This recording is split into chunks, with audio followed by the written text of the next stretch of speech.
একটু কথা বলতে চাই আপনার সাথে। আপনার পরিচয়টা দেবেন একটু। আমার নাম মামুন। আপনার নাম মামুন। আপনি পেশায় কি করেন?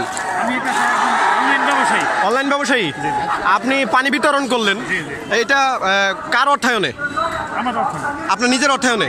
আপনি কেন নিজের অর্থায়নে সাধারণ শিক্ষার্থীদের মাঝে পানি বিতরণ করলেন? এরা তো একটা যৌক্তিক আন্দোলনে নামছে, এই জন্য আমার মনে হয়েছে এরা তৃষ্ণার্ত, এই জন্য। আচ্ছা, আপনি হয়তো জানেন যে ঢাকায় বৈষম্য বিরোধী ছাত্র আন্দোলনে একজন ফ্রিল্যান্সার, সে হচ্ছে গুলিতে নিহত হয়েছে। তার নাম ছিল মুগ্ধ। সে একজন ফ্রিল্যান্সার ছিল এবং সে ইন্টারন্যাশনাল মার্কেট প্লেস ফাইবারে কাজ করত। তো সেও কিন্তু ঢাকায় পানি বিতরণ করতে গিয়ে সে হচ্ছে গুলিবিদ্ধ হয়েছে। তো আপনি জানেন যে এই মুহূর্তে দেশের অবস্থা ভালো না, বা দেশে বিভিন্ন ধরনের সমস্যা চলছে, তারপরেও আপনি নিজের অর্থায়নে একজন অনলাইন ব্যবসায়ী হয়ে কেন হচ্ছে এই শিক্ষার্থীদের মাঝে পানি বিতরণ করলেন, সেটা জানতে চাই। শিক্ষার্থীদের মাঝে সাথে দাঁড়ানো হয় যে আমাদের সকলের মানে যৌক্তিক, তাদের যে যৌক্তিক দাবি, এই জন্য আমি নিজের পক্ষ থেকে তাদের পাশে দাঁড়িয়েছি। আচ্ছা, ধন্যবাদ ভাই।